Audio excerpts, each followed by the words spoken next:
Luis Daniel González, de los Pariente. mismos González. Yo soy Woodbridge González y Yo somos lo sé. parientes, Hacía mucha honra. con mucha honra. Claro. Yo estoy preocupadísimo, ¿verdad? Siento que la educación se ha debilitado mucho.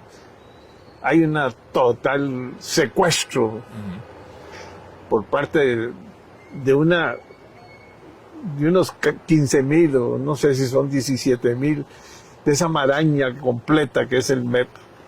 Una estructura rígida donde las escuelas y colegios no tienen ninguna posibilidad y los gobiernos locales, digamos, las municipalidades también, y las juntas de educación no tienen ninguna incumbencia. Todo lo manejan centralmente con directrices que vienen desde el edificio del MEP, y ahora no sé cuál es el edificio del MEP. Y entonces, con esa cantidad de niveles de mando, no hay mediciones, Exactamente. hay una alcahuetería de aprobar ahí los aumentos salariales de los educadores, ¿verdad? No hay méritos. Todavía recientemente se aprobaron otro montón de beneficios por estar en zonas muy vulnerables. Los salarios de los educadores son altos, ¿verdad? Pero no está en función de resultados. Nadie mide cuáles son las escuelas de excelencia. Sí, hay escuelas de excelencia, donde hay un director y donde hay una estructura de profesores que trabajan con mística y que trabajan preocupados por la calidad. Sí. Es muy extraño que le pregunten a un ministro o una ministra, mira, ¿cuáles son las escuelas que no tienen infraestructura, que no tienen las condiciones sanitarias?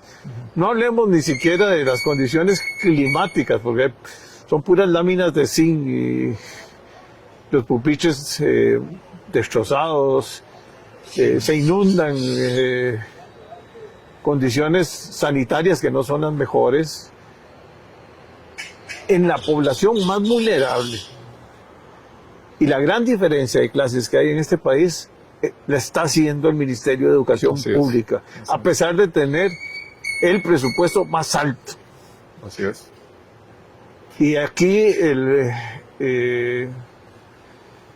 es una revuelta que si no atacamos como debe ser, Se nos viene encima. se nos viene encima. O sea, las diferencias sociales están en el ministerio, generadas mucho porque no hay, primero, el idioma inglés, ¿verdad? No hay profesores de inglés. Las universidades anteriormente eran una o dos universidades públicas de gran reconocimiento y lo que salían eran verdaderos educadores, ¿verdad? Esa es la historia de Costa Rica.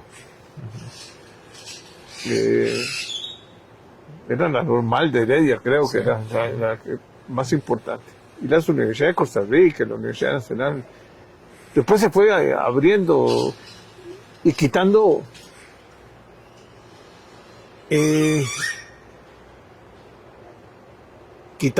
requisitos, y cada vez se ablandaron más.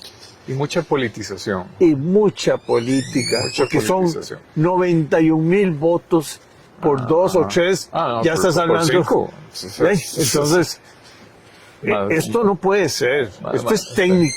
Así es, así Y es. no puede ser que Así es. un profesor de inglés no maneje inglés, o sea, Así es. que un profesor de matemáticas no maneje matemáticas, que hay más de 500,000 de muchachos que han sido expulsados recientemente del sistema educativo por diferentes, porque la gente no saben leer ni escribir ni redactar en tercero o cuarto grado, ¿verdad? Y menos hablar otro idioma, y menos manejar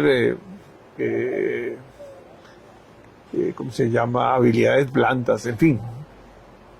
Ya te lo dejo aquí porque a mí con toda honestidad me tiene muy dolido lo que estamos viviendo y creo que esto es un problema donde el sector privado, la sociedad, tiene que involucrarse. Que esto no es un asunto de qué es el MEP o no es el MEP, ni qué es este gobierno o los anteriores gobiernos. Hay mucha tristeza, o sea, donde comienzan a discutir cosas de por ejemplo, asuntos del género, de los derechos, un montón de cosas, de otros valores, cuando debiéramos de estar discutiendo sobre la importancia de saber, del saber, ¿verdad? De tener buenos muchachos educados que salgan que vayan a las universidades y que saquen los títulos cuando tenemos la demanda que tenemos, ¿verdad? Cuando está cambiando totalmente la economía. Sé que ustedes a través de tu programa con grandes esfuerzos millonarios, ¿verdad? Así es. Hicieron una importante herramienta para ver cuál era en cada escuela y a cada alumno cuál era la situación real. Pero hablar. Con gusto. Primero que nada, darte las gracias, Jorge. Y exaltar la valentía de hablar. Te felicito y te agradezco. Yo te voy a contar una historia que no es ni de éxito ni ejemplar, porque sigue en formación. Pero sí es una historia de buenas noticias. Nosotros tuvimos dos etapas.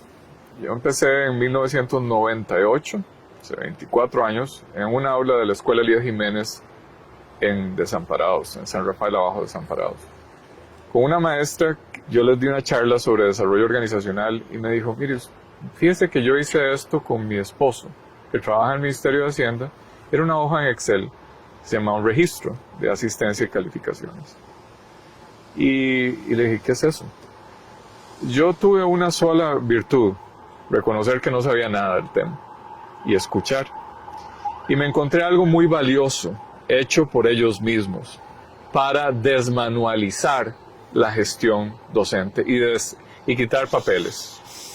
Empecé a darle forma, ordenar, darle forma con el director, nos organizamos y así, y después la Asociación Empresarial para el Desarrollo apoyó con $5,000, después con $10,000 para unas cuantas computadoras y fuimos informatizando la gestión, la sobrecarga, porque los docentes y las docentes tienen una doble función, que una es pedagógica y la otra es administrativa.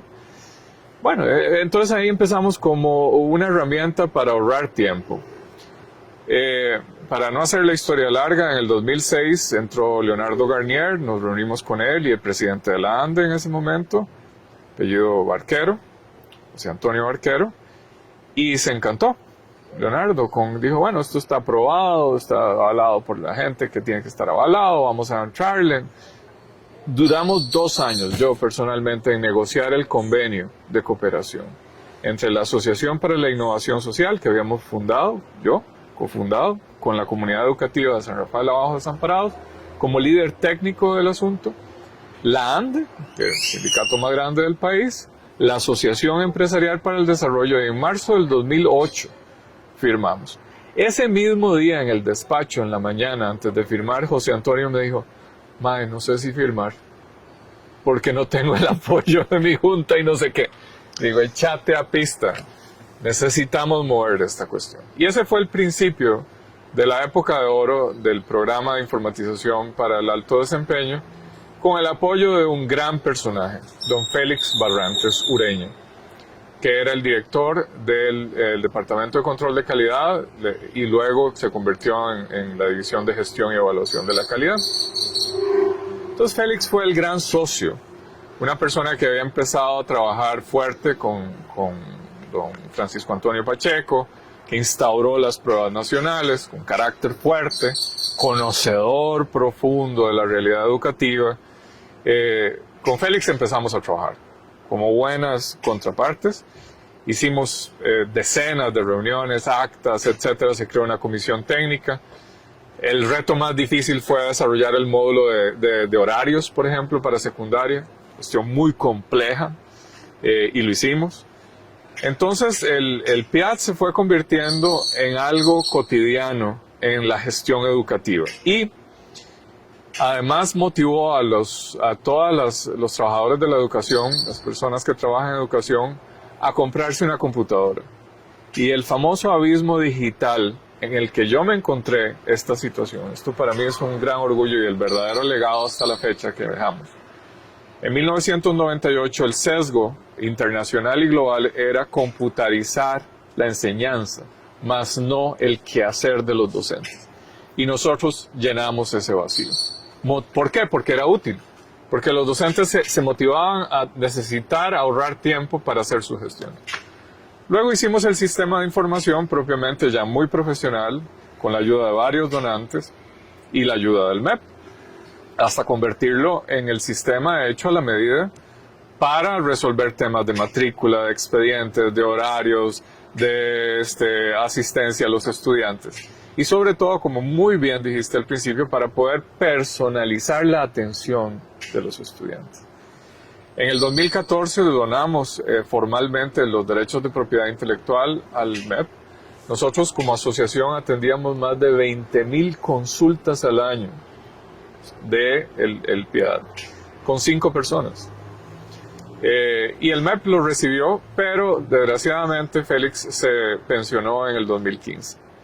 Y ese ha sido el principio de una azarosa forma de abordar el tema.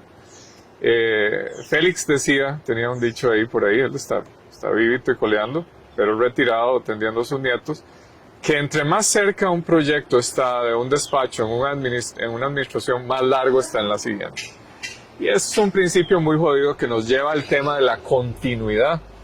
Yo soy un testigo de excepción de 24 años, de ver pasar 6 ministros y ministras. Con distintos... Con todos los colores y sabores que te puedas imaginar, ¿verdad? En la educación, que es el tema central de este país. No, les estamos pasando una bolita del 8% del presupuesto nacional para que improvisen y lleguen a ver si aprenden y a los 2 años esto y lo otro y aquello. Entonces, definitivamente así no caminamos y el Ministerio de Educación Pública, como muy bien decís vos, es una máquina de reproducción de la exclusión y de la pobreza en este momento. Es una joya, en el sentido de que la verdadera institución, que es una joya de la humanidad, Jorge, es la primaria costarricense. La primaria costarricense está consolidada y es parte del tejido social, económico y político de Costa Rica. Es un gran abrazo de las familias y yo me siento orgullosísimo de lo que veo ahí. Pero no resolvimos para nada la secundaria, ni la cuestión técnica, ni el vínculo con el trabajo, ni qué decir la empresarialidad, etcétera, el liderazgo, etcétera. Entre primaria y secundaria perdemos la gran mayoría de los estudiantes, no hay articulación. El concepto de calidad educativa hay que tener mucho cuidado porque la verdadera unidad de gestión deben ser los circuitos, no las direcciones regionales ni los centros educativos. Hay 207 circuitos. ¿Cómo vamos a concebir un proceso en partes? Es decir, tenés preescolar, tenés primaria, tenés secundaria, es una sola unidad funcional. Y hay un modelo que inclusive lo consolida, que se llaman las unidades pedagógicas. En el país existen, que son centros grandes unidades donde hay preescolar, primaria y secundaria integrada, pública. Y tienen el potencial de marcar el camino hacia adelante como debería ser, lógicamente, ahorrar recursos, gestionar el seguimiento del estudiantado. Exactamente, porque ¿de qué nos sirve perder la mitad del agua a lo largo de la tubería, a lo largo del proceso? Entonces, tiene que enfocarse por resultados a nivel circuital. Necesitamos líderes y lideresas a nivel circuital.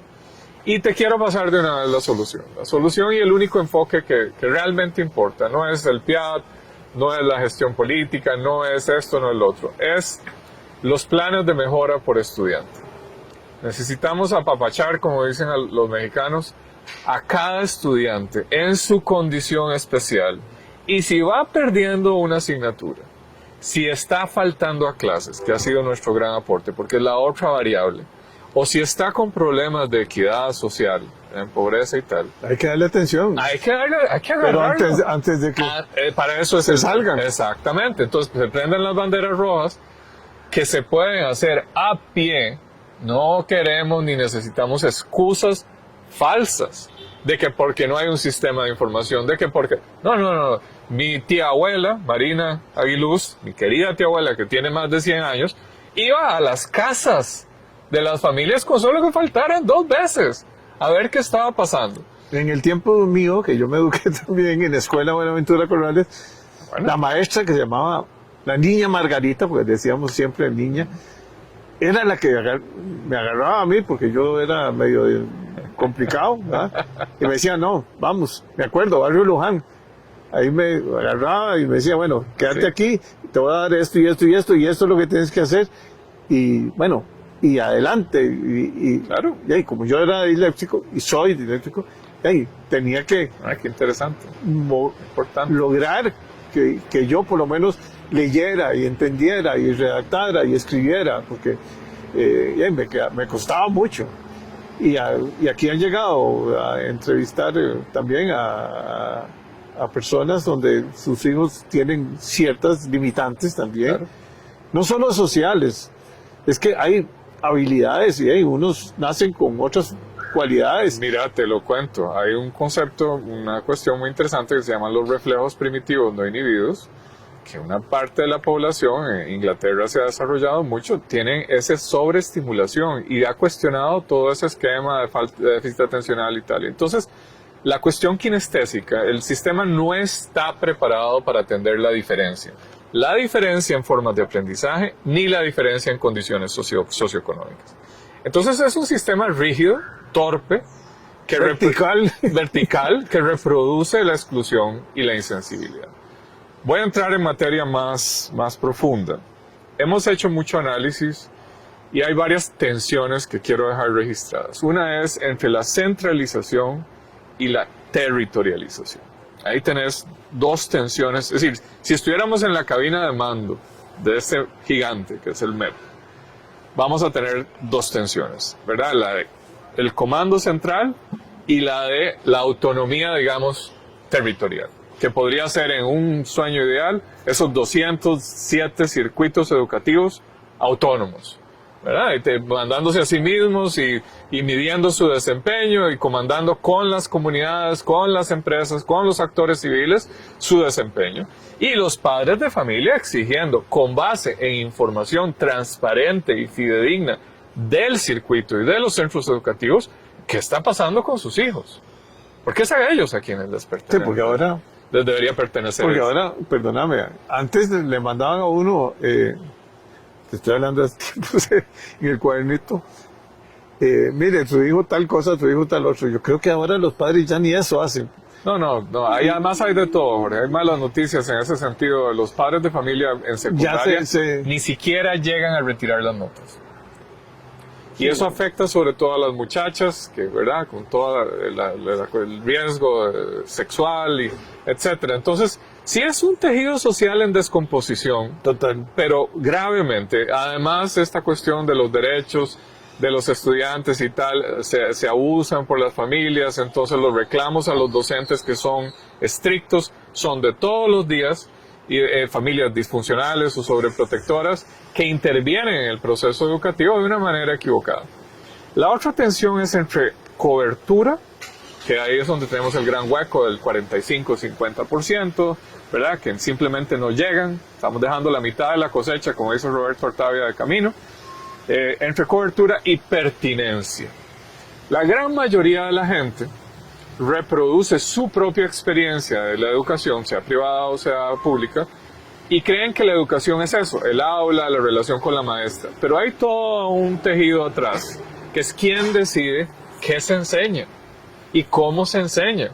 Y un tejido más atrás, que es la gestión organizacional, de cómo se organiza todo eso. Y eso es lo más complejo a lo que yo me he dedicado 24 años a entender.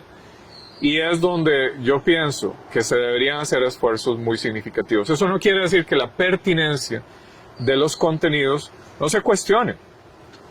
En este mundo loco, y muy retante en el que estamos, muy autodestructivo para usar una palabra más fría. A mí me parece que hay tres temas centrales en cuanto a pertinencia. Uno es, como dicen en inglés, meaning making, ¿verdad? Hacer sentido de lo que está pasando globalmente y localmente en el país. Llámese historia, llámese análisis social, llámese análisis político. Necesitamos recuperar el sentido y la construcción del sentido de qué nos está pasando a vos y a mí, ni qué decir a los menores de edad. La otra parte que me parece muy importante es la capacidad de gestionar proyectos. Hay hace muchas décadas educación basada en proyectos. Eso sería fascinante porque es la semilla del emprendedurismo, la semilla de la autogestión, la semilla de la gestión de sus comunidades, la semilla de la gestión económica y política, la gestión de proyectos. Y el otro tercer color que yo me atrevo a opinar después de 24 años de acercarme a la educación por dentro es la parte del desarrollo emocional. La parte, de ahí van las habilidades blandas, pero también viene todo, la autoestima, la confianza, la salud emocional en lugar de mental. Me encanta a mí cambiar ese concepto, pasar a salud emocional en lugar de salud. Esos tres temas me parecen. Y finalmente yo pienso que nos falta la confianza. La educación pública es un reflejo de la falta de confianza que vivimos como país. Necesitamos movernos desde un lugar de confianza que inspire, ¿verdad? Y que sea capaz de desarrollar liderazgos. Eso en cuanto a pertinencia educativa, ni qué decir el tema de empleabilidad y demás. Y finalmente está el tema de gestión organizacional y equidad. Tenemos 3 Costa Ricas. Costa Rica sin gimnasios, Costa Rica sin piscinas, Costa Rica sin aulas. Este ridículo de decir que ahora más bien sobran aulas. O sea, por favor, lo que necesitamos es tomar la oportunidad de hacer grupos de 20, 25 claro. estudiantes y hacer una educación de calidad como los colegios privados que tienen grupos de 10 y 15 estudiantes. Entonces, más bien es una oportunidad, además de inducir la construcción en el país. Yo creo profundamente en el liderazgo civil, privado, empresarial. ¿Dónde están estos líderes? Yo fui a la Cámara de la Construcción y el director ejecutivo y un asistente me dijo, no, es que en este país sobran aulas. Llegándoles a un proyecto hace 2 años de hacer 100,000 aulas y 100,000 casas para reactivar la economía y después cobrar impuestos, que era lo que había que hacer. Bueno, yo creo que vamos a tener que volver a hacer Encantado. otra de estas encantadoras, porque además 20 y pico años es una experiencia de vida. Así es. Yo tengo otras experiencias, pero desde el punto de vista también empresarial, educativo, porque uno lo ve en los nietos y lo ve en los hijos, o sea, los nietos ahora ya pre-kinder, no sé cuánto, tienen como 4 niveles en esa época de pre-kinder, ¿verdad? Antes de los 6 años. Pero ya tienen habilidades motoras impresionantes y son otras herramientas, trabajan en equipo, no son aulas formales como tuvimos nosotros. Yo quiero hacerte un reconocimiento aquí entre las cámaras, a ese corazón que sobrevivió a la etiqueta de la dislexia y que vive un liderazgo con coraje. ¿Ah? Eso es un ejemplo, y un gran ejemplo de vida. Bueno, gracias, pariente. Okay. Nos estamos viendo. Gracias a vos. Mucho gusto.